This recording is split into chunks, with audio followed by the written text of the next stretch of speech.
जबकि पिछले कुछ वर्षों से कांग्रेस, बीजेपी व अन्य जातिवादी पार्टियां खासकर बाबा साहब के जन्मदिन के मौके पर उनके अनुयायियों के वोटों को लुभाने के लिए जो किस्म किस्म के हथकंडे इस्तेमाल कर रही हैं और इस बार भी कर रही हैं, तो उनके बहकावे में ना आकर इन्हें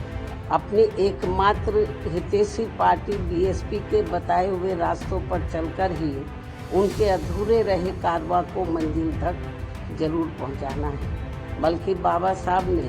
अपने आखिरी समय में दिनांक 14 अक्टूबर सन 1956 को अपने अपार अनुयायियों के साथ धर्म परिवर्तन करके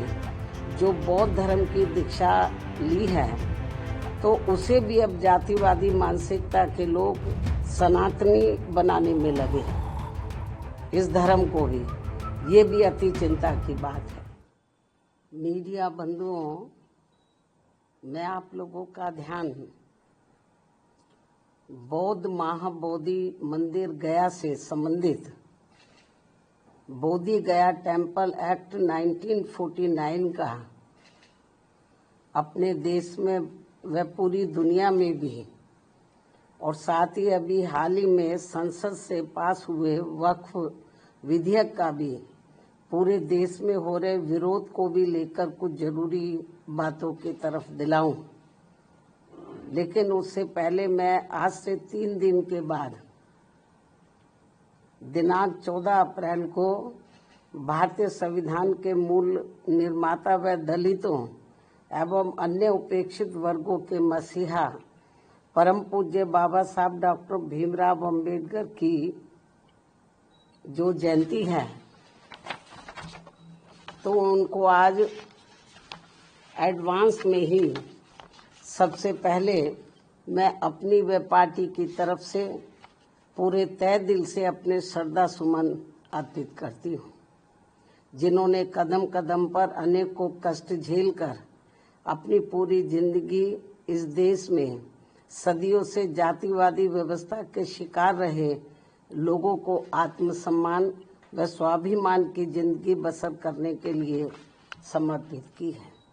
जिसके लिए इन्होंने भारतीय संविधान में हर स्तर पर इनको जरूरी कानूनी अधिकार भी दिए हैं। लेकिन दुख की बात यह है कि उनका केंद्र व राज्यों की अब तक रही अधिकांश सरकारों में अभी तक भी इन्हें पूरा लाभ नहीं मिल पा रहा है, जिसकी खास वजह से ही बाबा साहब डॉक्टर भीमराव अंबेडकर के बताए हुए रास्तों पर चलकर मान्यवर श्री कांशीराम जी ने उनके जन्मदिन के शुभ अवसर पर अर्थात दिनांक 14 अप्रैल सन 1984 को बहुजन समाज पार्टी के नाम से राजनीतिक पार्टी का विधिवत गठन किया और फिर इस पार्टी के जरिए ही पूरे देश में इनके अनुयायियों को अपने पैरों पर खड़े करने का निरंतर प्रयास भी जारी रखा और अभी भी है। जबकि पिछले कुछ वर्षों से कांग्रेस, बीजेपी व अन्य जातिवादी पार्टियां खासकर बाबा साहब के जन्मदिन के मौके पर उनके अनुयायियों के वोटों को लुभाने के लिए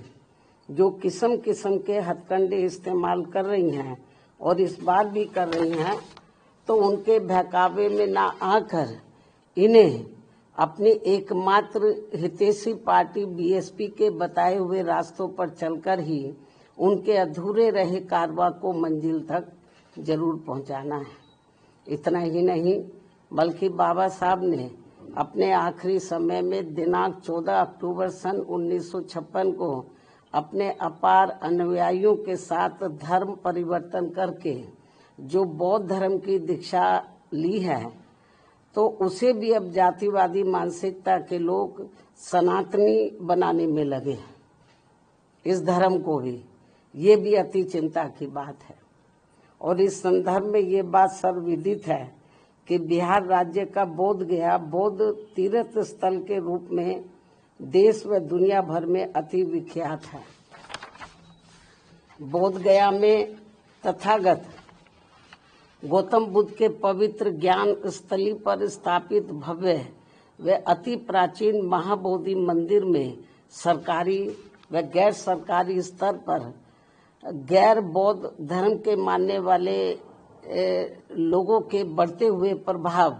एवं दखल को लेकर पूरे देश व दुनिया भर के बौद्ध भिक्षुओं व बौद्ध अनुयायियों में भारी बेचैनी व आक्रोश व्याप्त है तथा वे लोग इसको लेकर कांग्रेस की सरकार के दौरान सन 1949 में बने बोध गया मंदिर प्रबंधन कानून में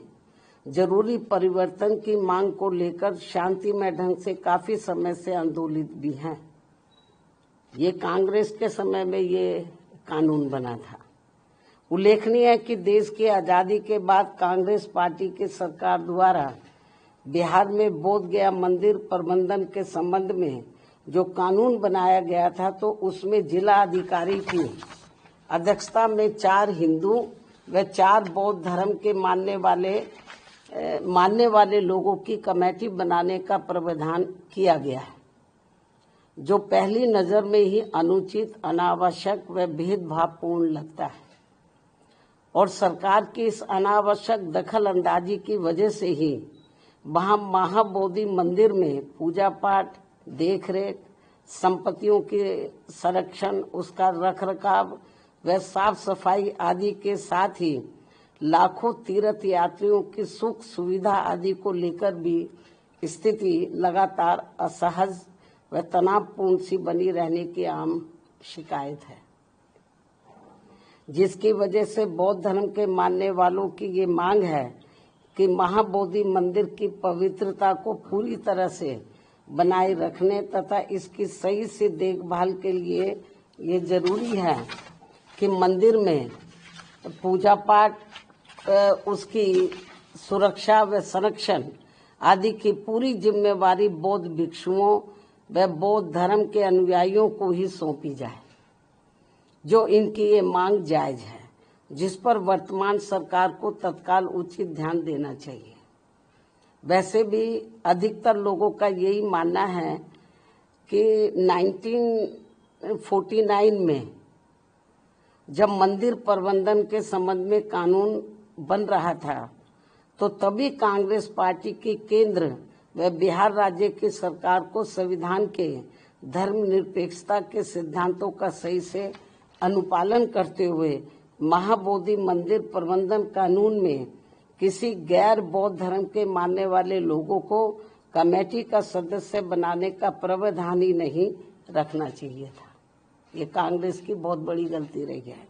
इससे फिर अनावश्यक परेशानी व विवाद से बचा जा सकता था, किंतु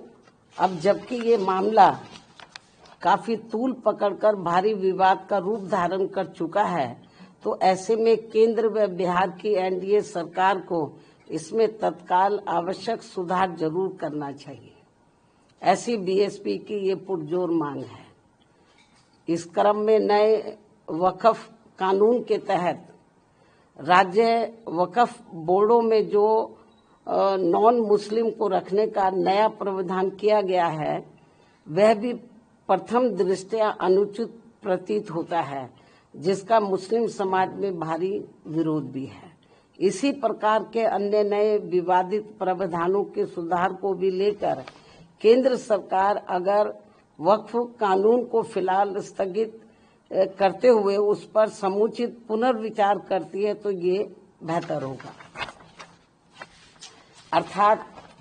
इन सभी मामलों में सरकार जरूर ध्यान दे, बीएसपी की पुनः ये मांग है। इसके अलावा भारत में भारतीयों की सुरक्षा के लिए केंद्र में सभी राज्य सरकारों को आतंकियों के विरुद्ध अपने अपने राजनीतिक स्वार्थ को छोड़कर भारतीय कानून के तहत निष्पक्ष, ईमानदार व सख्त कानूनी कार्रवाई करनी चाहिए या इनके द्वारा होनी चाहिए, तो ये देश व यहाँ के नागरिकों के हित में होगा।